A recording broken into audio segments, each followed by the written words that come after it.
Well, most Americans have been focusing on the rising inflation, the war over in Israel, as well as all these lawsuits that have been lobbied against President Trump. Well, what seems to have flown completely under the radar was the fact that both China and Russia have been stockpiling massive amounts of physical gold. Furthermore, it's not just Russia and China.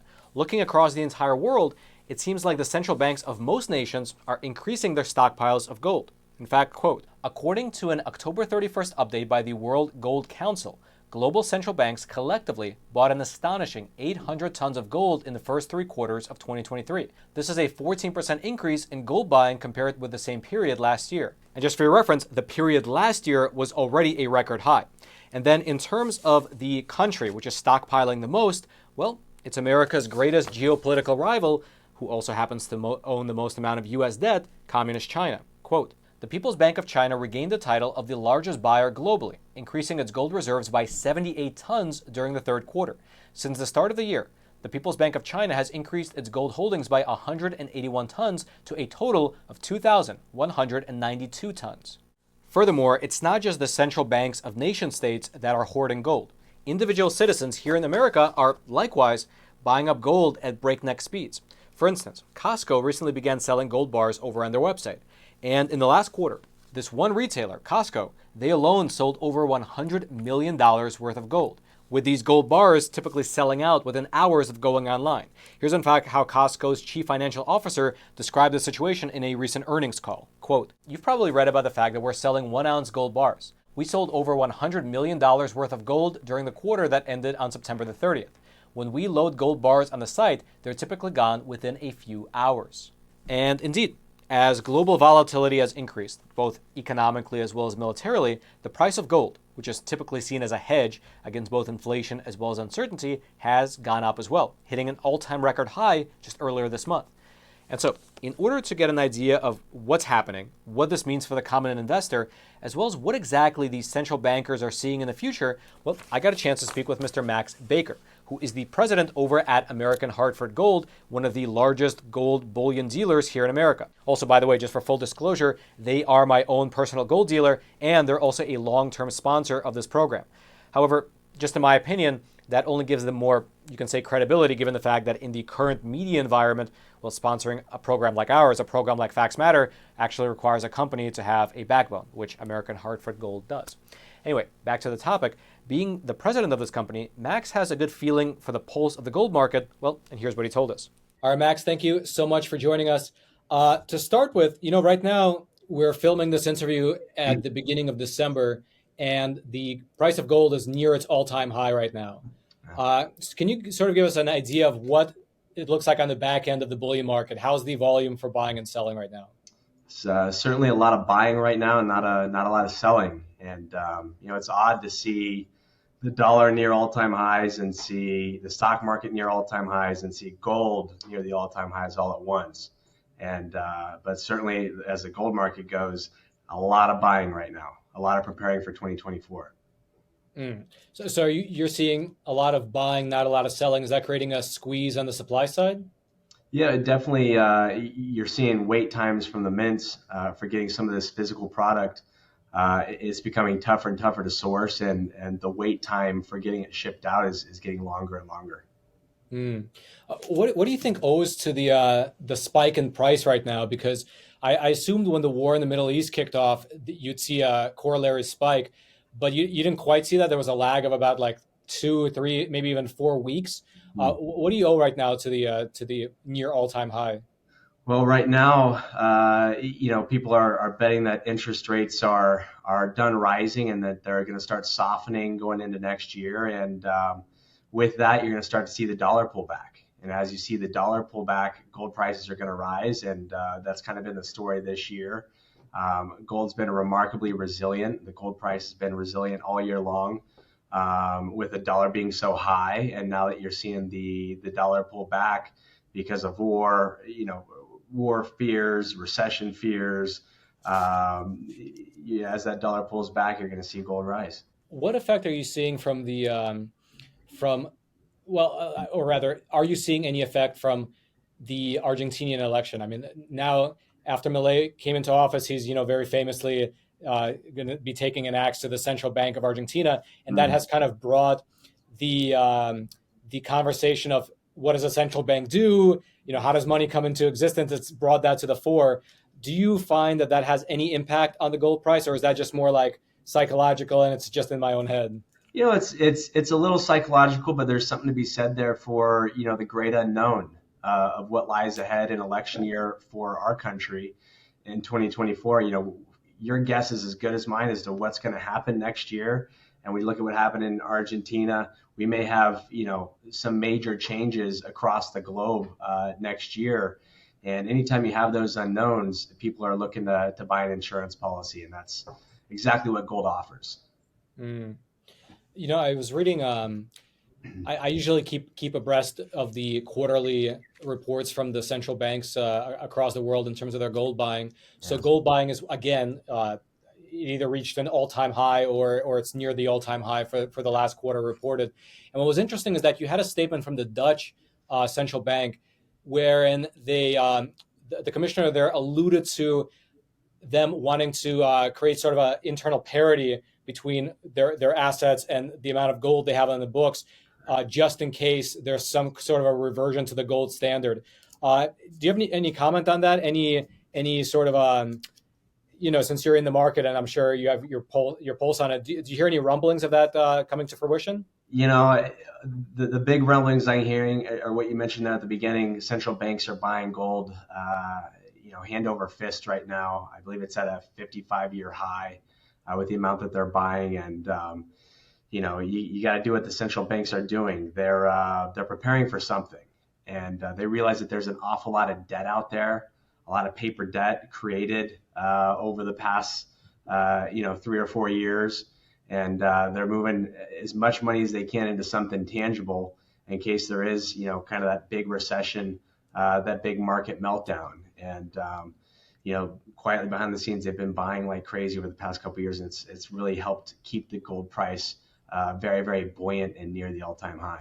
Or rather, I should say that this is fake money being printed into oblivion by those geniuses over in Washington, D.C. And so before they completely obliterate your life savings, what I recommend you do is to convert that fake money into real money, which is physical gold and silver. And the best company to use is the sponsor of today's episode, American Hartford Gold, who also happens to be my own personal gold and silver bullion dealer. They have thousands of other 5-star ratings across the country. They have an A+ rating with the Better Business Bureau. They ship quickly, directly to your doorstep. Their product listings are awesome. They're stacked with great options of gold and silver bullion and coins, and they have amazing customer service. When you pick up the phone and call them, you feel good knowing you support a company that supports the truth getting out into the wider American audience. And so calling them up is a no-brainer.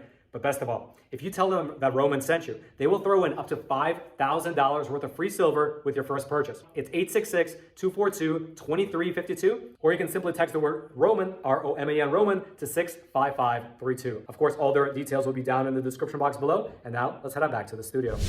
Yeah, and there's one thing I've been thinking about recently, which is that it seems like we're sort of at the tail. I mean, this is just my assessment of it, but we're sort of at the tail end of this like Keynesian economic experiment that we've been going through since the 1970s.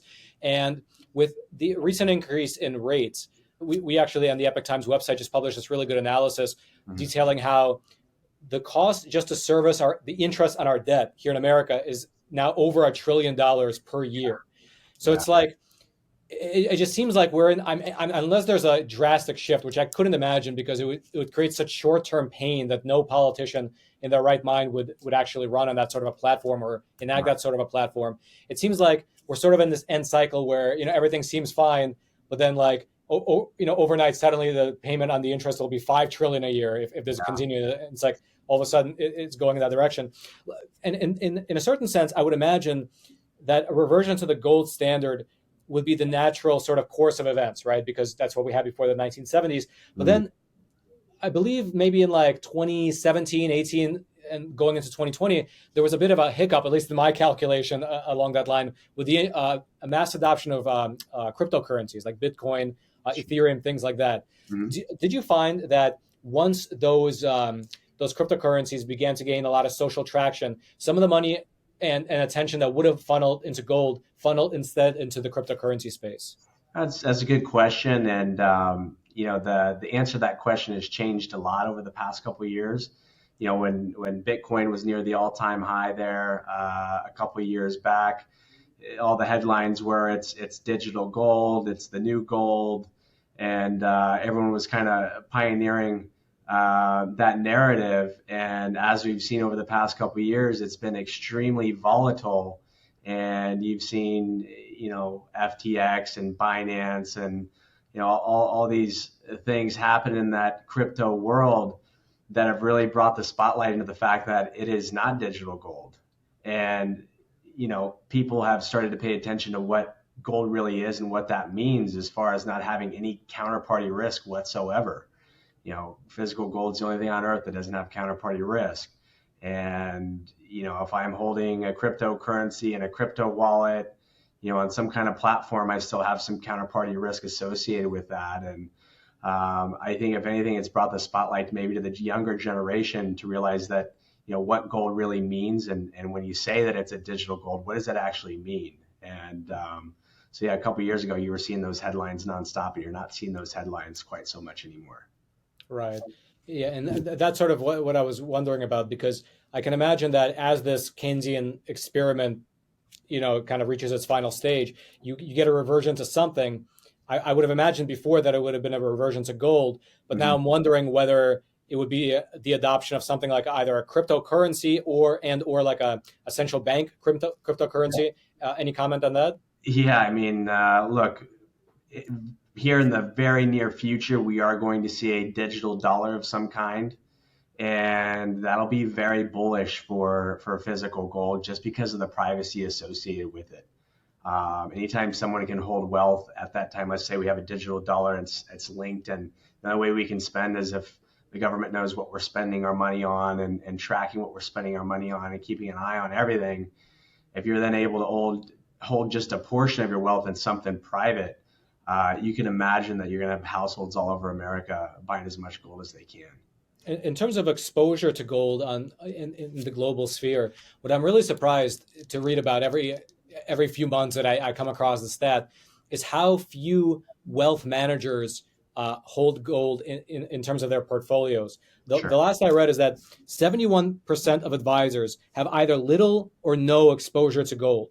And so let me ask you, right now, gold is obviously reaching new highs, very likely given some of the global instability. I would imagine, I mean, I'm of course not a forecaster, but I would imagine that it'll break through that 2060 ceiling and perhaps hit 2100, 2150 maybe. I mean, whatever. I'm not prognosticating, but a guy can hope.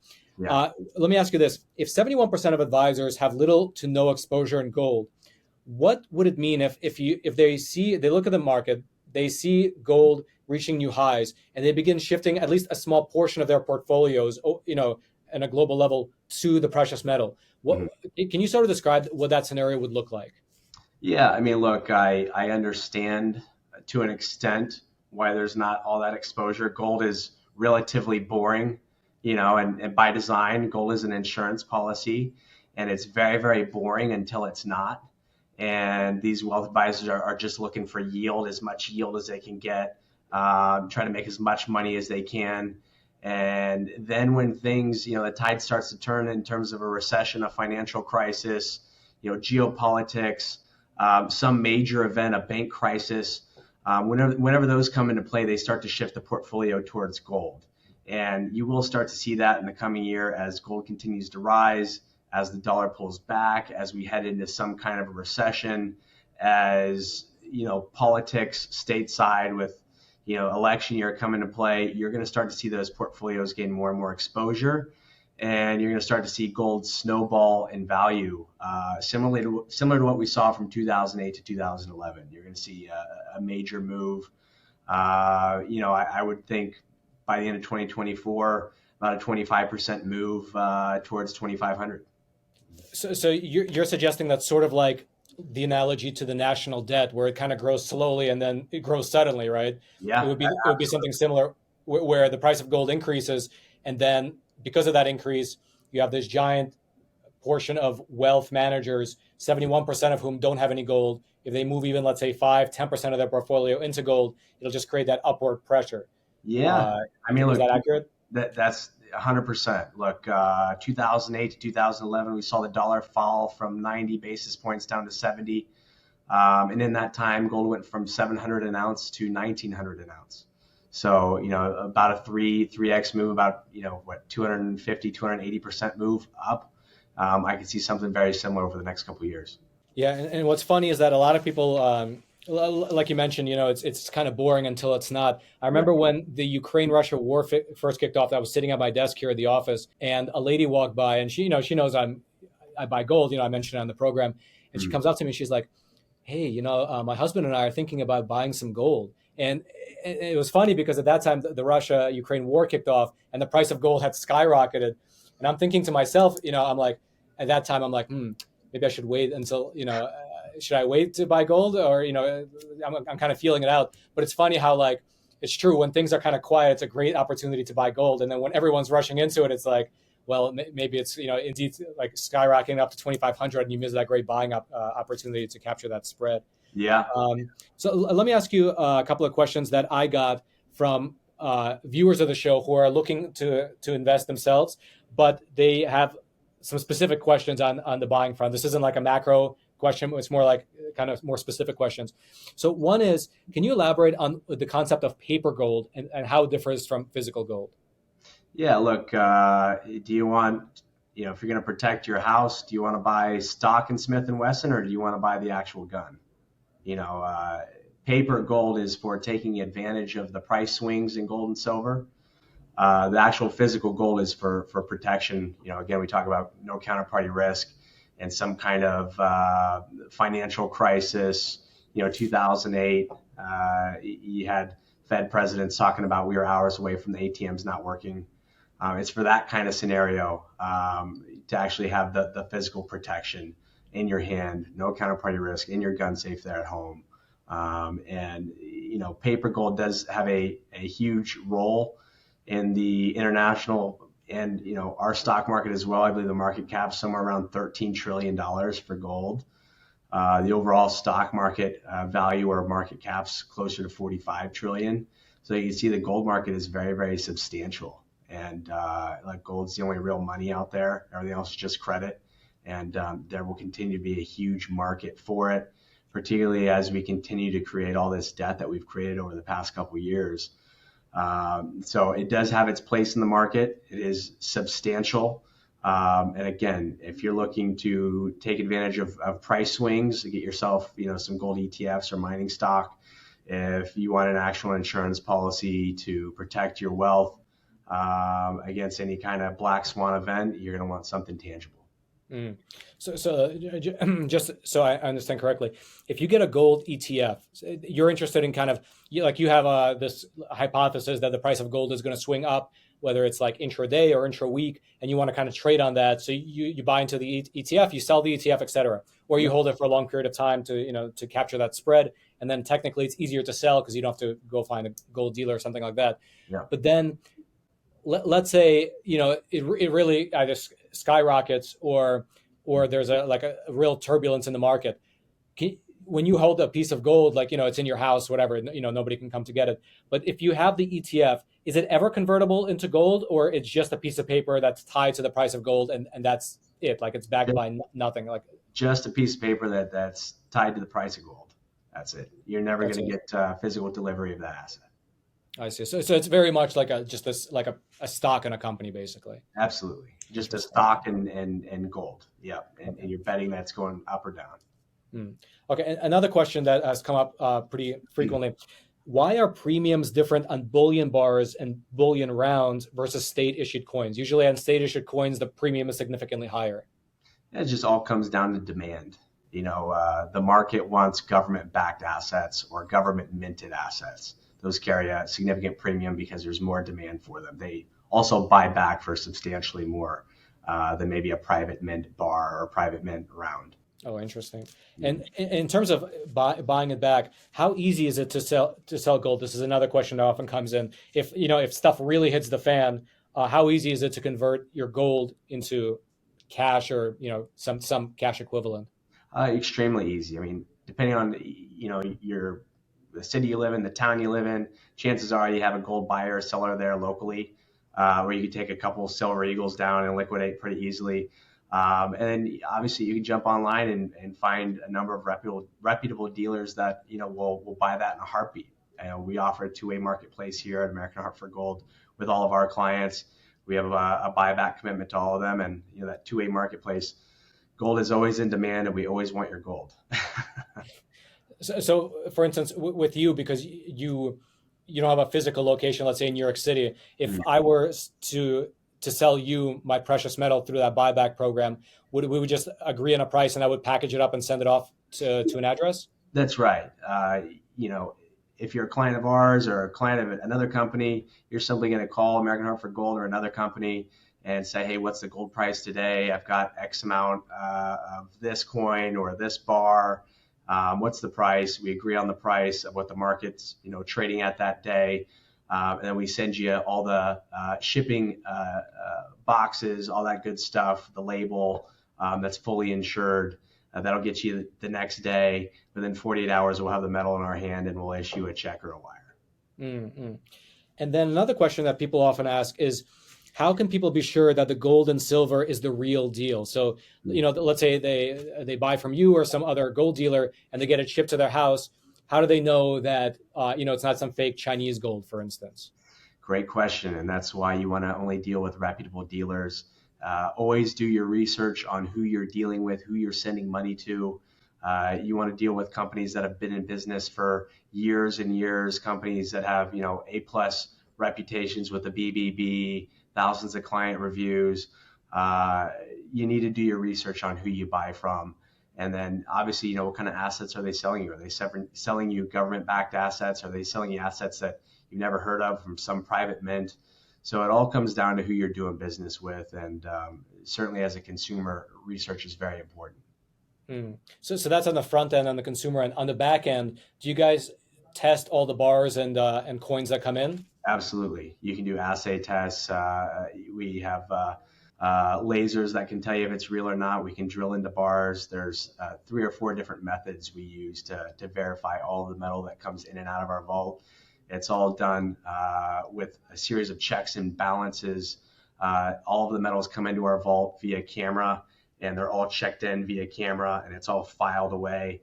And it's a pretty interesting process, and that's why metals move a little slow, because every time we take metals in or they leave the vault, it's a whole process of people under camera that's signed off on. It's got to go through several hurdles before it makes it to your front door. Mm-hmm. And then last question that has come up quite often is kind of a simple one. On the website, typically when you're buying gold, it's listed in troy ounces rather than regular ounces. What's the difference there? A troy ounce is about 10% heavier than a basic ounce. And I actually had to look this up because I didn't have my facts right. I learned it a long time ago. It's actually 480 grains of barley. And that was arrived at in a French town called Troy long ago. So 480 grains of barley was a troy ounce. It's about 10% heavier than your just basic ounce. Oh, okay. Because when I first started buying, I thought it was like a trick that it's actually less than an ounce. It's like, oh, a troy ounce. What does that mean? But it's actually more. Yeah. All right, Max, thank you so much for the macro picture and also the micro. Yeah. And yeah, I mean, listen, I personally hope you're right that by the end of 2024, we'll have a 25% swing in the price. That's definitely what I'm hoping for. It's tough. Obviously, I'm in the gold business. I see things unfolding to where gold could be 2,500, but it is a little sobering when you realize if gold's at 2,500, gold's at 3,000 an ounce, what does everything else look like? What do we look like, geopolitically? What does the dollar look like? What does the stock market look like? If gold is crushing all-time highs like it did, from 08 to 11, what does the rest of the world look like? So that's a bit concerning, but yeah, the writing's on the wall. Things are lining up for a perfect storm for gold in 2024. Now, if you'd like to learn more about either the central bankers buying up gold bullion, about Costco selling out gold bullion, or if you'd like to learn more about American Hartford Gold, I'll throw all those links down into the description box below this video for you to peruse at your own leisure. And then, until next time, I'm your host, Roman from the Epoch Times. Stay informed. Most importantly, stay free.